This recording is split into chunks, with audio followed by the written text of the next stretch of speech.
To start, I want to show you guys a couple of different things and really reiterate two facets of Ivy. One is that Ivy is a project-based system, so everything that you will do is within the project.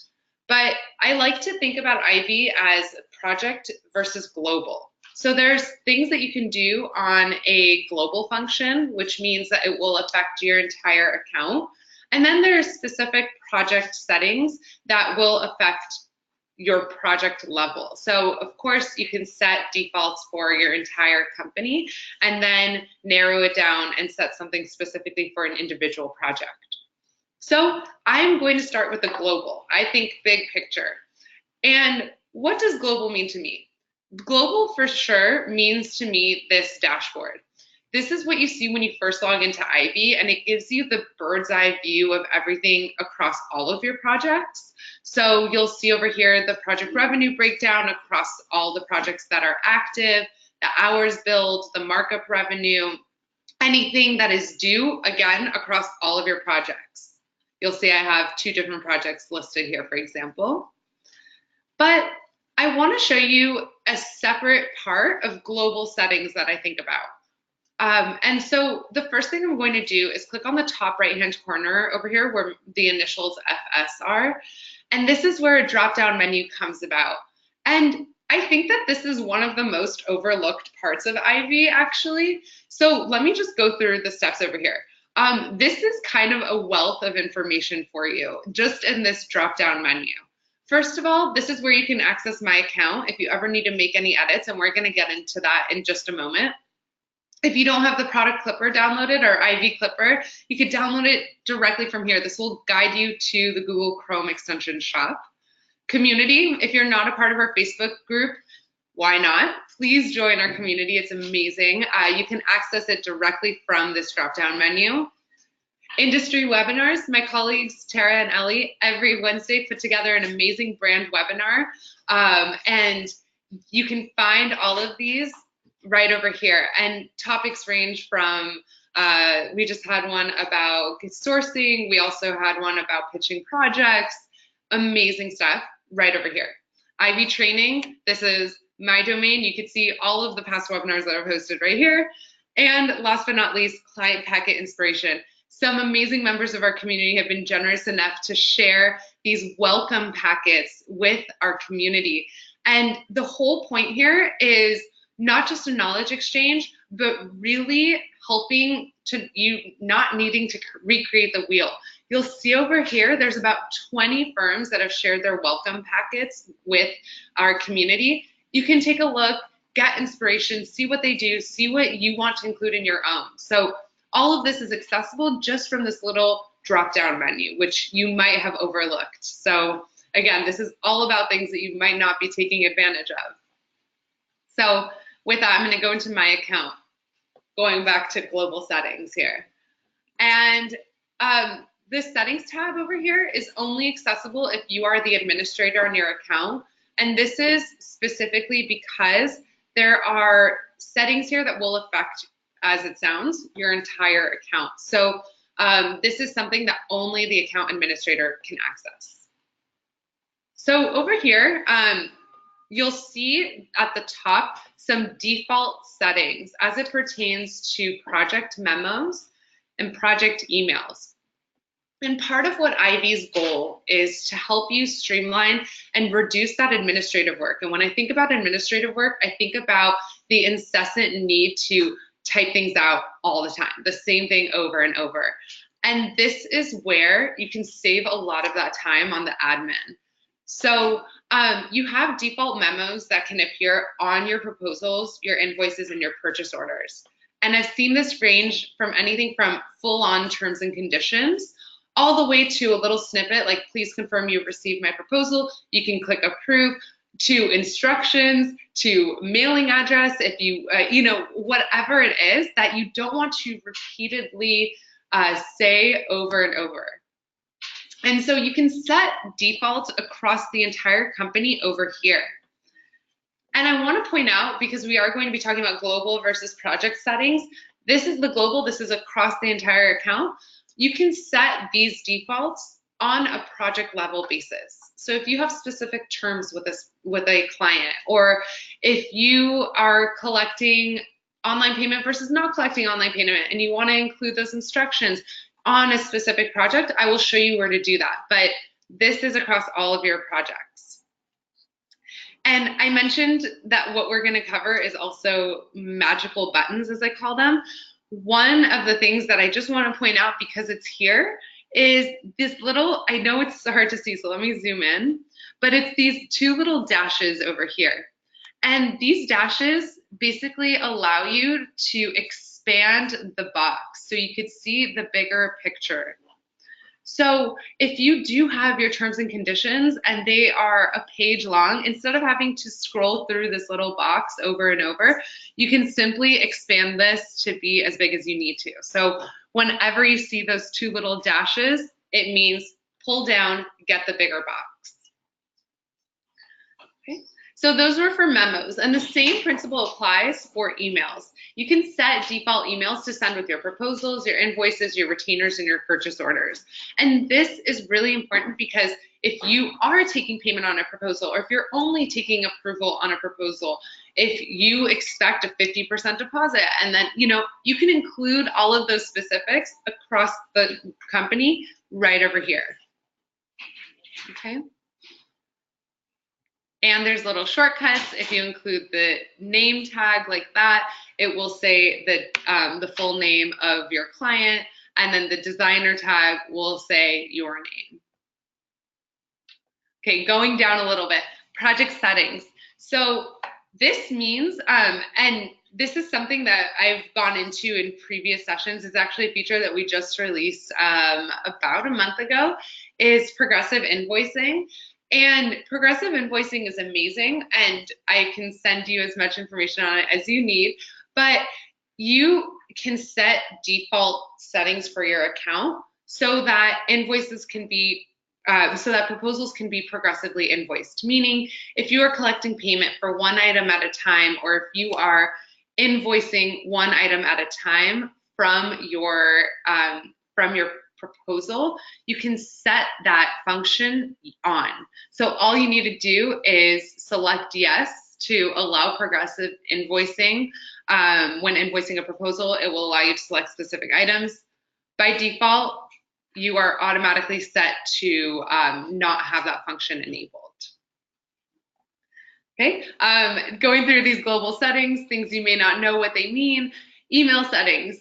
This allows you to see and to send automatic payment reminders for past due payments.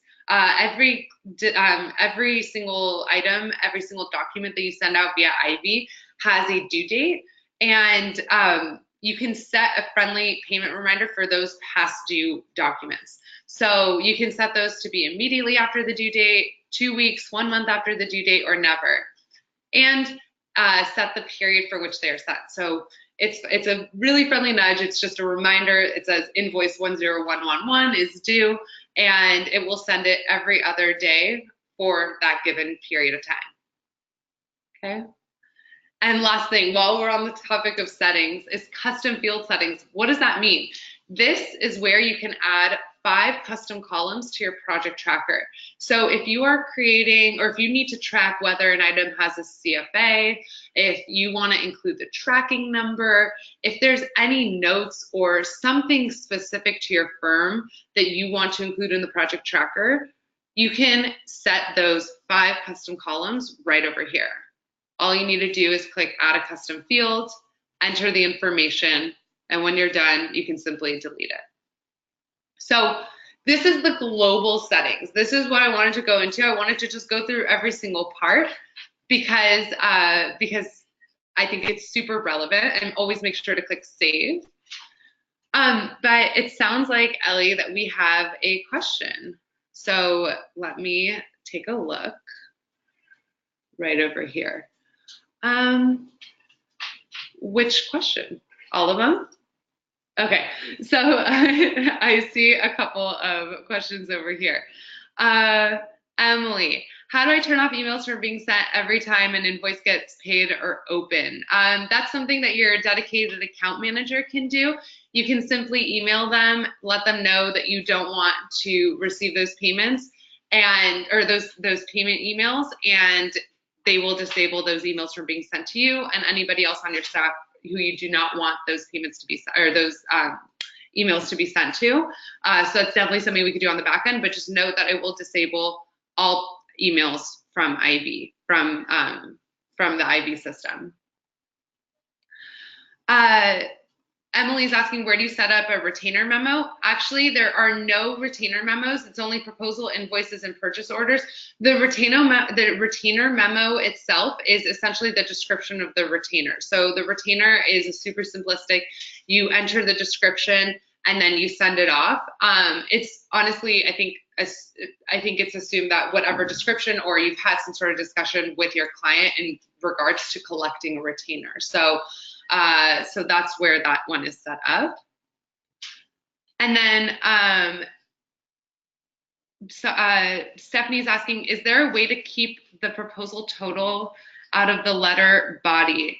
I think you're just asking if you can send the proposal without the cost showing. Unfortunately, or not unfortunately, that's not the way that it's done. The best way that I would recommend doing that is you can send tear sheets without with only the quantity listed, not the cost. So that's one way that I would recommend taking care of that. And eventually, when we will have room boards, you're going to be able to send a conceptual board to your client without pricing listed. Okay, a couple more. So Beth is asking, once you change the default memos globally, it doesn't seem to change what occurs in the project that have already been set up, even if they don't have a default memo on the project level.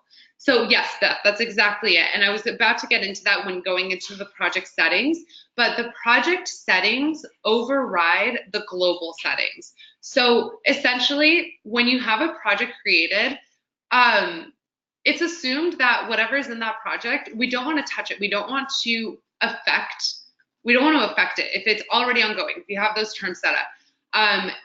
These global settings will affect any new projects that are created, but they will not influence the current project level defaults, even if that default is set to nothing. Okay. And then, great, Beth, I love your suggestions. And I will pass along your suggestions. So thank you so much. Keep asking these questions. They're super helpful. I want this to be interactive. I want this to be helpful to you all. So if anything comes up, please let me know. But I'm going to just dive right into the project. So one thing about the project, so Beth, you kind of alluded to this, but I wanted to go into, we just saw global settings, and I want to go into the project settings because there's a couple things here that are hidden with purpose, but that could help you. So first of all, you'll see over here, this is new. This is relatively new. I'd say it's like a couple months old. And it's a project cover photo. And the reason why this is so exciting is because in about a month, we are releasing our second version of our mobile app. The first one, if you've downloaded it, it's the beta version. So it's simplistic, it's time tracking and task management. And here, this photo will essentially feed to what will be our second version of our mobile app, where you'll be able to associate a photo with a project. So, and you'll be able to kind of see those photos listed out in a really beautiful view on the mobile app. Secondly, I want to show you this additional settings. And for those of you that have tuned in the past, this might be repeat, but it's always good to remember that these exist. So it's hidden because I've actually spoken to Helena about this, our director of product. And the reason why we hide it is because this would be a really overwhelming place to start a project if it was so many things that you had to fill out. So they're hidden, they're here if you need them, but if you don't, then they are hidden, they are there. So like I mentioned, if you do have those specific terms, those specific memos, the emails, the communication, if you're working with a friend versus a corporation, you might have a different cadence to your message, and you can set those defaults right over here. Project level settings override global settings. So again, if you already have a project memo listed, you edit the global, the project will not be updated. So just make sure to update them here as well if needed. But one thing I want to show you down here is the default accounting and billing settings. Again, like I said, we want to just take away that time, that repetitive time that is spent doing the same thing over and over again. So one request that we got a lot from designers, and it seems to be, and this could be a separate conversation, but it seems to be a trend in the industry, is being transparent with markup. And this is something that some designers have requested because, in fact, they are transparent with their markup. They want their clients to know they have that agreement. So you can set a default setting that will allow your clients to see the markup percentage. By default, this is off. And we do that because most designers, we find, don't want to be that transparent. But if you do, you can simply allow your client to view the markup percentage, and it will affect new documents created going forward. Of course, you can always select these options on an individual document basis. And default payment settings. Here, you can set default credit card, bank transfer payments. You can charge your client the transaction fee. You can do whatever you need to do and set these defaults on a project basis. Okay. So what I'm going to do from here, these are project level settings, a little bit hidden things that I wanted to show you. And then I'm going to just dive right into the next part while we're in the project. The next part is we are going to cover the client dashboard. Again, I'm talking about hidden things, things that aren't necessarily so apparent, but that could really save you time. And one thing about that I would encourage designers to do is just to be almost overly communicative with your clients. You know, I think that there's no such thing as too much communication personally. And some may disagree with me. But one way that you can be overly communicative, or at least transparent, at least saving yourself a headache, is by sharing the project dashboard with your client. So I'm currently in a project, my CPU remodel, and there are these 3 buttons right over here. If you click on that button, you'll see that you actually have the ability to share the project dashboard directly with your client. And what does that mean? What does your project dashboard show? Your project dashboard, or your client's dashboard, shows them all of the outstanding documents that you have sent them, anything that's been closed, and any attachments you've sent to them. So the reason why this is important is because it will allow you to keep track of and easily keep track of what your client owes you, what is closed, what is open, but also for your client. I've heard so many designers say, you know, I'm always going back and forth with my client saying, what about this invoice? Which one did I pay? Blah, blah, blah. They don't keep records. This is a really good way for them to just have access to their dashboard and see things as they come in. Additionally, you'll see on a document tag over here, these document tags, I'll show you where they are in just a moment. They are both internal and client facing, so it'll allow your client to identify within their list of documents what each one is related to. Okay, so my next part of this process of this webinar, and Ellie, maybe have any other questions that pertain to what we've covered come in? Okay, cool. I just want to make sure that we're keeping on track with everybody's questions. But I want to go through the magic icons of Ivy. Why do I call them magic icons? I call them magic because I think that they're kind of hidden. I think that a lot of people might not know that they exist, but they also give, they also have a significant effect, or in my opinion, something that could really, really help you. So there are a couple of things. So first, we already went through the 2 little dashes, which you can then expand your any box. And I'm going to go through the rest of them in just a second, but it looks like we did have a question come in,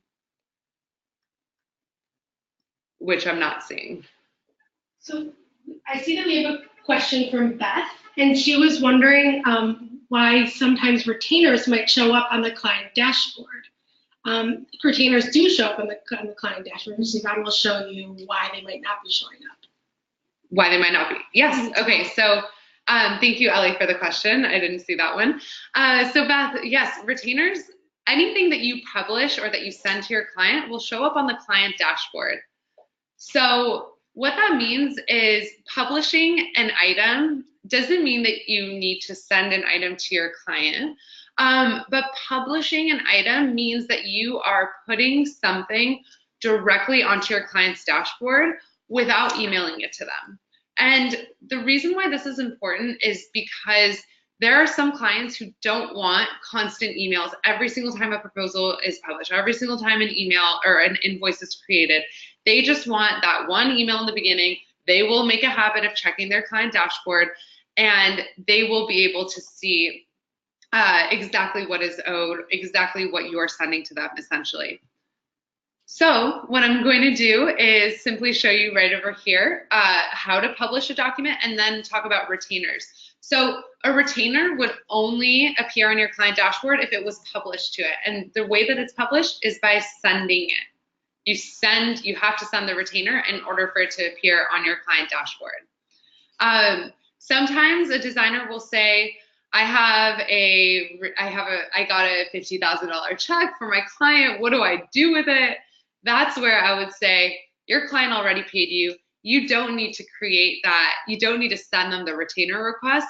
You can simply record the payment that they send you as a retainer. So you're holding onto your client's money in the form of a retainer. And the only way that it would appear on the client dashboard is if it's been sent. So for example, I could send this for payment, and I'm going to send it to my client, which I just exited out of, and send it off. And now I should see this in my dashboard for this client. So I believe I still have my dashboard open. I'm going to refresh my page, and let me just make sure that it was sent. But I should be able to see this now in my client dashboard. So that's what it means. Retainers should show up in your client dashboard if they have been sent. And if they're not, then definitely speak to your dedicated account manager. I think Shannon's your account manager, Beth, for the tech team to look into. So in this case, for example, when did this retainer 10135? You'll see it is right over here. And this is in chronological order of due date. And so this is from a month ago. So I will see it right over here. I will also see the status of it, that it has been sent. Okay. Now my client, as the client, can go and pay this. This is what they're taken to. They'll see it right over here. Okay. Perfect. Great. So I'm going to go back to that magical icon. Thank you, Beth, for the question. Keep them coming. I want to answer as many questions as I can. For the magical icon, my favorite one is the calculator and the eyeball. And so they have different use cases, but I want just to make you aware of their existence so that every single time you see them, you'll know exactly what it does. And I want to reiterate, I highly recommend using Google Chrome with Ivy. It is optimized for Chrome. And so you will definitely see these little buttons in Chrome. So with that, I'm going to start with the calculator. And I'm just pivoting to a different website, the Citizenry. It's a retail website. I love their stuff. So what I can do here is I can activate the Ivy Clipper. And the reason why I'm doing this, I'm not going to go through the whole Ivy Clipper. I don't want to be repetitive for those of you that are longtime Ivy members. But I want to show you the first place I see the calculator. And that is right over here, right next to my markup percentage. So I'm just going to clip the cost to show you how this works. With the markup percentage, you can set a default percentage if you have one, like 50%, for example. But if you have a target price for the item, so let's say I set this at a 50% markup and it's going to be this like weird number. I don't know what it is, but I know ultimately I want to sell this for $300 to my client. All I need to do is click on the calculator button and then set that target price right over here. And you'll see that Ivy calculates the markup for you. So anytime you see a calculator, that is where all you need to do is set a target price. Ivy will calculate the difference for you. So it's really amazing. It's my mental calculator because I prefer to do things with the pretty round numbers rather than with the default percentages. So that's the first place you'll see it. You'll also see it where I'm about to take you to into the proposal. You'll also see that in the product library where we will be looking at in a little bit later. Okay, so the calculator is my favorite. Let me show you where else you could see that. So what I'm going to do, I'm not going to create a new document. I'm going to go into an existing document that I have because I simply want to show you. I want to show you what this looks like and where you could see these icons. So I'm just opening my proposals tab in my CPU remodel project, and right over here I will see this little eyeball button. You'll see it all across down here. And when you think about eyeball, I think about it, you know, seeing into the document. That's exactly what this eyeball allows you to do. I can click on this eyeball and it will give me a sneak preview of all of the items on this proposal, this invoice, this PO, so that if I didn't use document tags, I can easily see without having to click in, click out, click in, click out. I could see exactly what is on each of these documents. Okay, so that's my favorite part. I love the eyeball because it gives you that sneak peek. But where else is the eyeball? Let me show you. Glad you asked. So the other place that I could see this eyeball and the calculator is on the edit mode of my document. And the reason why this is important is because on this document, we have actually 3 different, if not, we have all 4 of my favorite magical icons here. So let's start with the familiar one, which is the calculator. Of course, you have the default markup associated with the item. If you need to change that, if you didn't include it, just click on the calculator button and you'll see right over here, you can calculate the markup on the line item itself. Okay, number 1, calculator button. Number 2, what else looks familiar? The 2 little dashes on the side. I can simply expand this and retract it like this, just so I can see the full description. And you'll see that when I hover over it as well, again, maybe this is too small for people to see, so I will just zoom in. When I hover over it, you'll see this little arrow point out, and that is also really cool. It's a magic hidden trick because it allows you to, when you click on it, it will just pop it out in big. So I'm the kind of person, I like to see everything on a big screen. I don't like working out of these small little boxes. This will allow you to do that. So you'll see that whenever you see that little arrow button, that means it will pop out literally. Okay, so we've covered 3 of them on this line item itself. The last magical icon I want to show you here is, once again, the eyeball button. This is such an important button when it comes to your actual document. Before, we saw a preview of what was on our document. Now we are using this to essentially pull our financial analytics from this document. So before we were looking at it, now we are looking in it. And I would make a habit of simply looking and clicking on the eyeball button before you save a document, always, because this will give you a glimpse into exactly how much money you're making from your markup. I've heard horror stories of clients sending off, or of designers sending off documents to their clients and including their own manufacturer or warehouse pricing and not including a markup. This is where I would recommend looking at the eyeball button, just checking yourself, making sure that you are making money off of this and making the appropriate amount of money off of this too. So the eyeball button right over here, one of my favorites. You'll see that in a couple different areas, but anytime you do, I think of it as just a glimpse into what is going on on this document or within the document itself. Okay, awesome.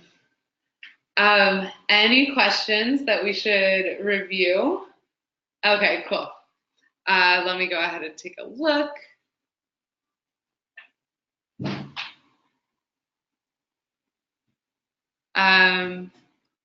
Sorry, there are actually a lot of questions. Okay, I'm just reading these right now. Yes, so Emily, you asked, is there a way to add a picture to a product on an invoice that is no longer available online or that you purchased in store? Absolutely. You can always add a default image to any product. So the way to do this within the document itself, if you already have an item on an invoice, you can simply choose a file from your desktop. If you did buy something in store, I would just snap a photo of it on your cell phone and then upload it to your desktop. And then you could do so right over here. Pretty soon with our mobile app, it's going to be amazing. You'll be able to snap photos on the go and add items directly to your product library on the go. Really excited about that. So that will help. And then in the product library as well, you also have the ability to delete an image associated with an item. So I'm in my product library, I'm going to click on edit. And over here, all I need to do is click delete image, save, and then I'll be able to replace this image if in fact I need to. Okay. Beth, please speak with Shannon. If you have sent the retainer, your clients should see it on their project dashboard. So please make sure to speak with your account representative. Emily, a different Emily, is asking, where do you add a document tag? I couldn't find it. Great question. I actually should have shown you that when I was just in the proposal. So I'm going to go back into the edit mode of my proposal. And you'll see the document tag on your proposals, your invoices, and it's right down here. It's in edit mode. So you can just type something up, whatever you need it to. You'll see over here that I have past document tags that I've used. In this case, I'm going to call it my fun accents and then save it. All I need to do is click enter, and this is both internal and client facing. Okay. Beth, great question. You're asking, does the dashboard access expire after a certain amount of time? Actually, it does not. The only time the dashboard access will expire is if your project is archived. Obviously, that's for security purposes. If you're closed out a project, we don't want your client to be able to go in and edit anything on the dashboard, pay, whatever, decline. So no, the dashboard access does not expire. And that brings me to another point, which I really appreciate you bringing up. Some designers say, I don't like that the email, when I send my client the terms for 30 days and then the link that they received expires after 30 days, how can they access that invoice that I had sent them? I would just send them the project dashboard and they can always access that at any time. So that will live live until the project is archived. Beth is asking, can you send a collected retainer payment to yourself so it will be published on the dashboard? Yes, you can. Absolutely. If you want it to be published on the dashboard, you can send it to Beth at bethdesigncompany.com and it should publish on the dashboard. Lee, if you haven't shared markup yet, I assume the eyeball detail in the total section won't be visible to them. So the eyeball button is internal only. And you'll see that right over here when I click on it. It says, note, this data is not visible to clients. So your clients will never see this information. There are defaults that are hidden from your clients automatically. Your vendor information, the markup. So this eyeball button will always be on an edit document. But the difference is if you haven't added markup, it would just remain at 0 here. So you'll see right over here, for example, I have no shipping markup calculated on this proposal. It's at $0. Okay, perfect. Keep the questions coming. I love them. I appreciate them. And let me have some water. Perfect.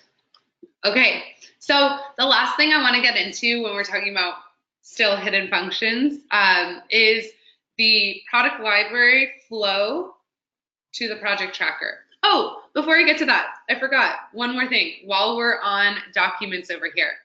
I wanted to show you one big hidden feature. So first of all, anytime you see these 3 dots, that means that there is a menu hidden below. So when I click on these 3 dots, I'll see all of the options that are relevant to me and this document. Okay, so from these 3 dots, I can create tear sheets with and without pricing. I think Emily had asked about that earlier, Stephanie. I can also download this as a PDF. And what I wanted to show you here was the ability to view your documents timeline. And this is accessible on the proposal, the invoice, and the purchase order, which is so awesome because I've spoken to so many designers, and designers tend to be not just full-time business owners, but also full-time mothers, wives, whatever it is. And your working hours might differ. So I remember I was speaking with a designer one time. She's like, I can't remember if I dreamt or if it actually happened that I sent my client the invoice. How can I tell if that actually happened? First of all, you could check the client dashboard. Second of all, you can view the document timeline right over here. And so the document timeline allows you to see the breakdown of everything related to this document. So right over here, for example, on this invoice, you'll see where it originated. It originated as a proposal with the timestamp. From there, I created a purchase order. And then back from my proposal, I created my invoice. I sent it, I applied a retainer, and I received a payment on it. All of these are timestamped. And also, if this was a proposal, it would show me when my client approved it. So this is all just relevant information for you to take advantage of, just for you to have that timeline, that breakdown, when an invoice was, when a payment was applied and whatnot. So definitely take advantage of the document timeline, also on purchase orders, because you'll be able to see if your vendor has received that PO in fact. Okay, so perfect. That was the last thing I wanted to cover before I dive into the product library. So product library. Why did I want to bring this up? Because I know we were just here before when we deleted an image, but the reason why I wanted to bring this to your attention is because I want to talk about draft products and how they can be helpful to your workflow. So draft products, I saw a question in our Ivies Helping Ivies Facebook group. Again, I mentioned our community earlier. The Ivies Helping Ivies Facebook group is an amazing place to ask questions from other designers as well that might not necessarily be trade specific. But she asked, how can I create tear sheets for a product without creating a proposal? She was pre-proposal phase. This is where room boards are going to be super helpful. But the reason why I wanted to show you the product library is because this will allow you to do exactly that, is to create tear sheets without having to create a document first. So product library, I save all my information. Anything I save from the Clipper is right over here. So I'm just going to choose a couple of items. And I love these ones. And again, I see these 3 dots in the top right-hand corner. So I can archive them if they're out of stock. Emily, I believe you said what happens when an item is out of stock. You can always archive it so it's out of your memory. And you can always see those archived products if needed, just by clicking Show Archived. But what I'm going to do is I'm going to add these products directly to a project. And I can do so just by clicking Add to Project. I'm going to add them right over here to my Fisher Penthouse project. And this will allow you to create the tear sheets, the spec sheets directly from the project tracker without needing to create a proposal or an invoice for it first. It's just to ideate, to give your clients that ability to say, I like these items. What about this? How much would that cost me? You know? So what I'm going to do is I'm going to go into my Fisher Penthouse,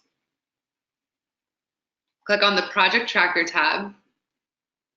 And if you all know me, you know I could talk about the Project Tracker for hours, so I'm not going to do that. But I will show you how to create tear sheets here. So the way that you could do this is you'll see right over here those 3 items that we just created from, or that we just added to this project from our product library. I can see the status over here that they are draft items. What I'm going to do is simply select the items for which I want to create a tear sheet. And now activate those 3 little buttons, and I could say view tear sheets with or without pricing.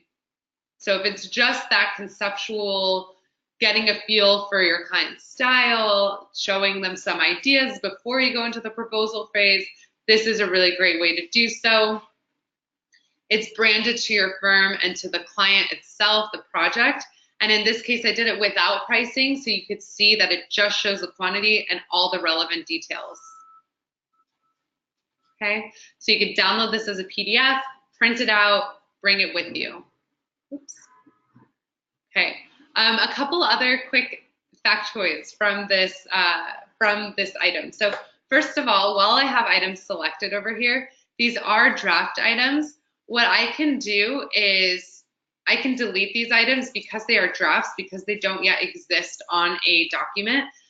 I can delete them completely from the project tracker. So my client said absolutely not to that chandelier, no problem. I'm going to delete it and get it out of the way here. Okay, so now I have the items that she said, yes, maybe. Now, when I have these items selected, another thing that you can do from this project tracker, you can select all your items, for example. You can create an FF&E schedule. You could download this as a customized Excel report and really do whatever you need to do. But because we were talking about magic icons earlier, I want to show you one over here that could be relevant for you.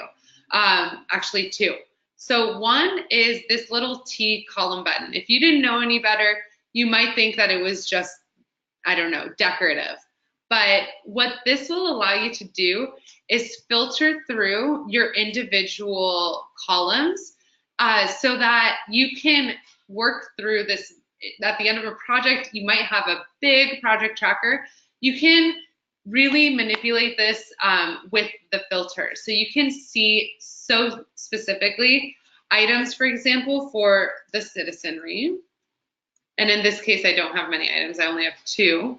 But I can also go ahead and see, I can narrow it down even more, and I can see which items have been placed on a purchase order. So you can multi-filter. So that's what the filter button is, a magic icon that I love. And once again, the last magic icon I'm going to show you, and then I'm going to go over the rest of your questions, is the magnifying glass. Magnifying glass is amazing. Spreadsheets could be hard for you to read or difficult or annoying. If you prefer that big pop-up view, you can just click on the magnifying glass or click on the item, and you'll be able to see all of the different details pertaining to this item. You can add all of your shipping, your delivery information, whatnot from this pop-out.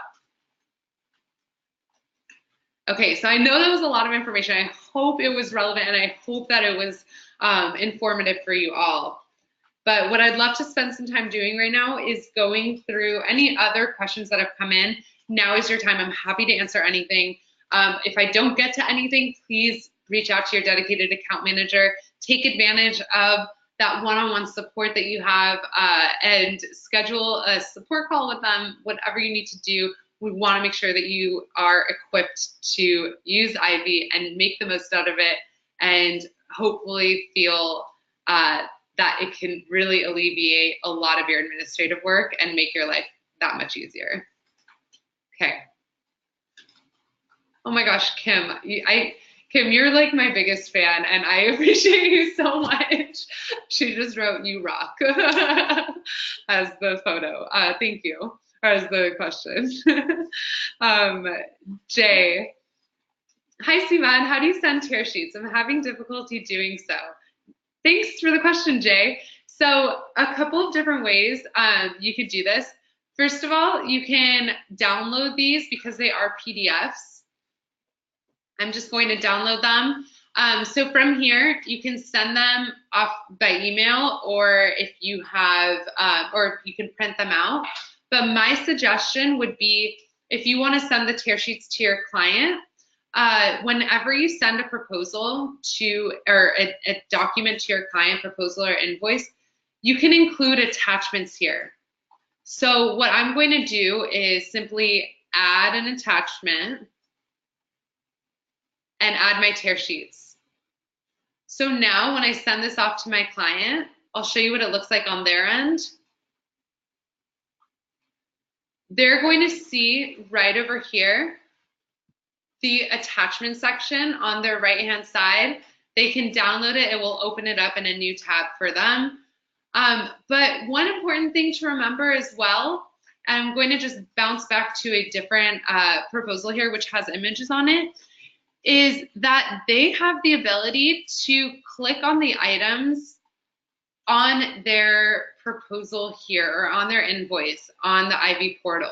So they almost get digital tear sheets. So they can click on the items and they can scroll through them without you having to send the tear sheets on the proposal. Of course, you can do so. You could send a mood board. You could do whatever you need to do simply by clicking, simply by adding it to the attachment section.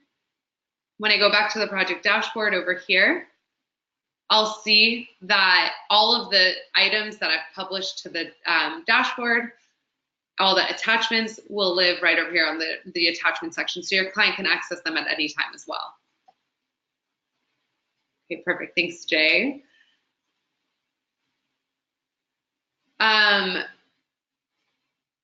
Jennifer, for your question, how to post a payment that reflects the deposit less the CC fee. Are you taking payments online via Ivy?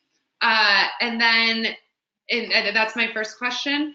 The best way for you to see payments that you've taken online via Ivy and which show the transaction fee that is deducted upon deposit would be by pulling a report for your online payment breakdown. So I'm in the reports tab. The Ivy online payments breakdown will show you the full on report of all the payments that you've taken across any specified date range.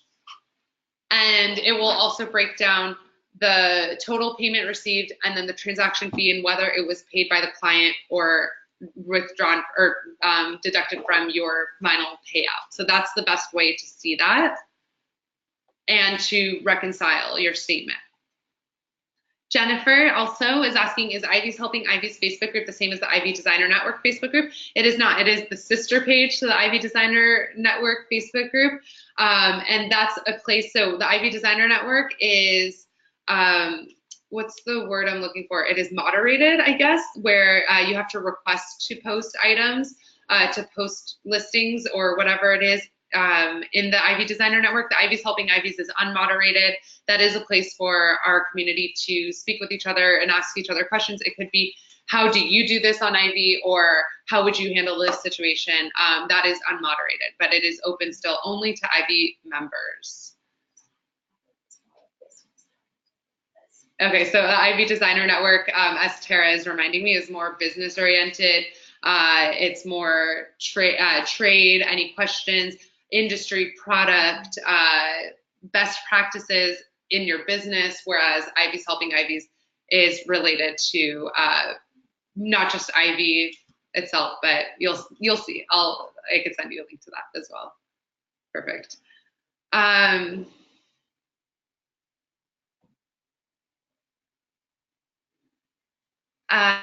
Beth is asking, can you send a tracker to the client that has tear sheets attached but no pricing? By tracker, do you mean the project tracker? Because if so, yes, you can customize the report that is pulled from the project tracker. So let me actually, I'm just going to pull it from the project tracker report right over here.